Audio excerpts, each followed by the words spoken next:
మీరు ఈ సంకల్ప యాత్రకి సపోర్టివ్గా మీరు ఇక్కడి వరకు రావటం మాకు ఎంతో ఆనందాన్ని ఇస్తుంది. మీరు కూడా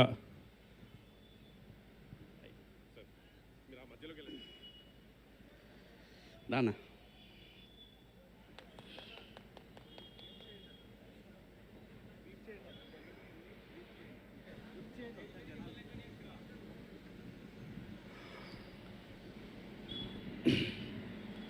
ఇక్కడికి విచ్చేసిన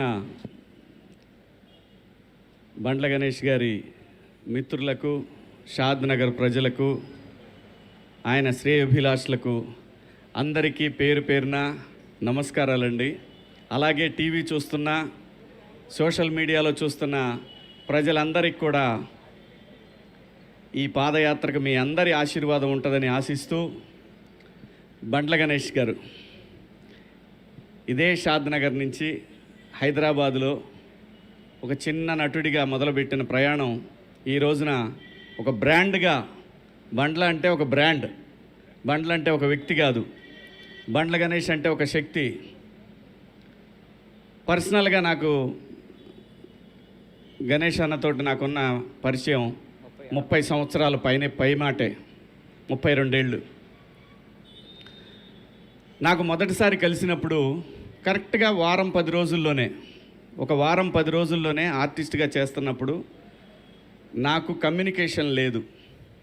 అంటే ఫోన్ కానీ, అప్పుడు ఫోన్ కూడా లేదు, పేజర్ ఉండేదన్నమాట. ఎవరన్నా ఫోన్ చేసి ఆర్టిస్ట్గా మాకు కావాలి అని చెప్పడానికి పేజర్ ఉండేది.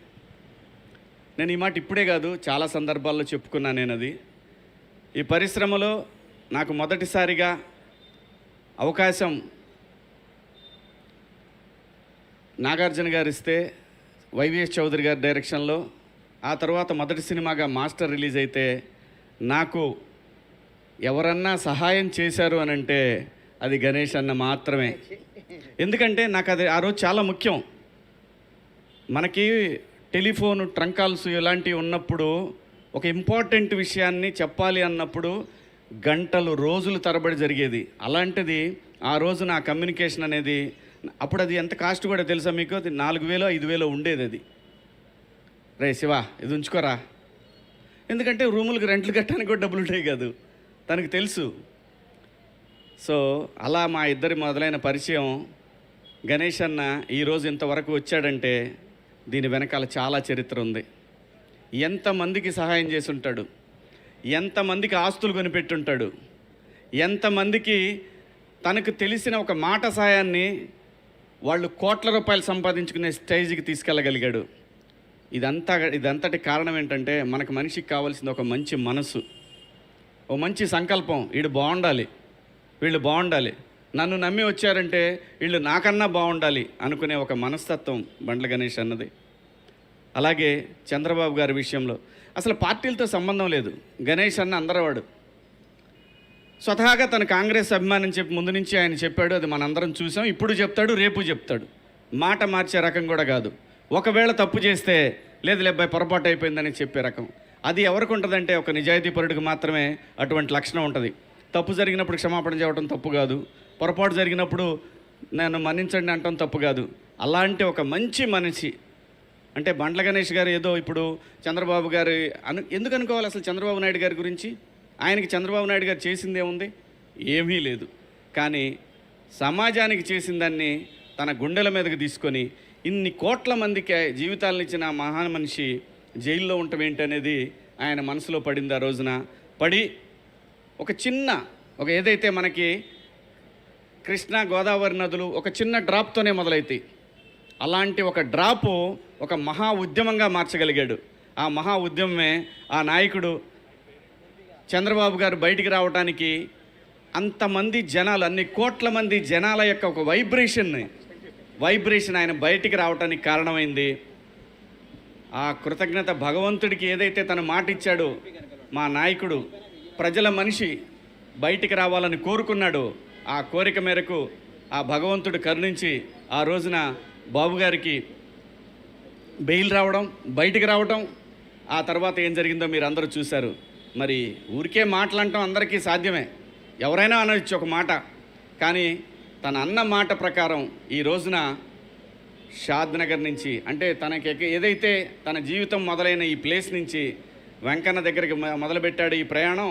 ఇవాళ తను ఒక 40-50 మందితోటి మొదలు పెడుతున్నాడేమో, కానీ ఇది అక్కడికి వెళ్ళేసరికి ఒక మహాసముద్రంలాగా మారిద్ది. మనందరం చూస్తాం. నేను కూడా వస్తాను నీతో అన్నాడు. నువ్వు కాదబ్బాయి, నువ్వు అక్కడ దాకొద్దు, నువ్వు బయలుదేరే దగ్గర ఉంటే చాలు అని అన్నాడు. ఎందుకంటే ఇది తను చేసేది దేని గురించి?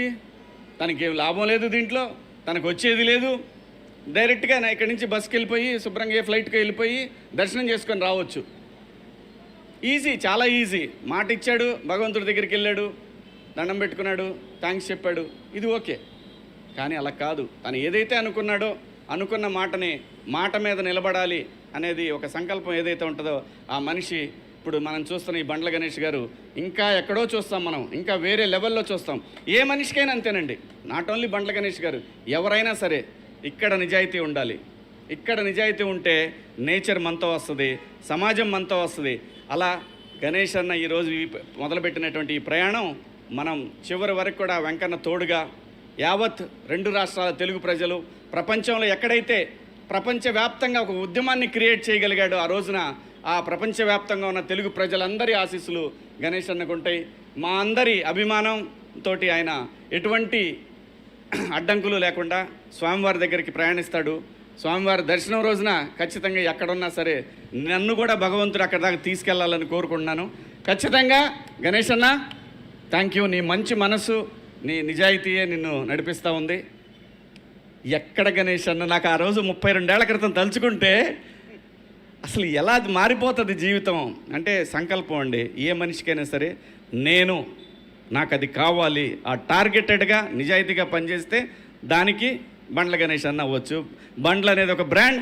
ఈ బ్రాండు కలకాలం చిరకాలం 10 మందికి సాయపడుతూ ఉండాలని మేమందరం నీ వెనకాల ఉంటామని ఆ భగవంతుడిని కోరుకుంటూ థ్యాంక్ యూ అన్న, all the best, happy journey. Thank you very much Shivaji గారు. మీరు ఆ 32 ఏళ్ల స్నేహాన్ని గుర్తుపెట్టుకొని ఇక్కడికి వచ్చి సపోర్ట్ చేస్తున్నందుకు thank you very much. And ఇప్పుడు ఈ కార్యక్రమం విజయవంతం అవ్వాలని ఆశీర్వదించడానికి వచ్చేసిన విజయనగరం ఎంపీ అప్పలనాయుడు గారిని వేదిక మీదకి రావాల్సిందిగా రిక్వెస్ట్ చేస్తున్నాం. Thank you very very much sir. మీరు ఇక్కడికి రావడం చాలా చాలా ఆనందంగా ఉంది సార్. సార్ మీరు కూడా మీరు మాట్లాడాల్సిందిగా రిక్వెస్ట్ చేస్తున్నాం సార్.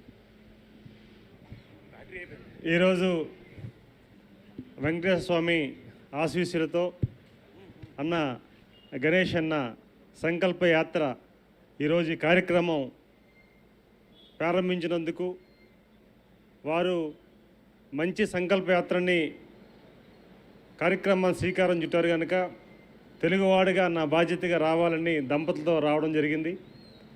ఈరోజు సోమవారం ఆశీస్సులు వారికి మనకి ఉండాలని, వారు చేస్తున్న ఈ సంకల్ప యాత్ర చాలా గొప్ప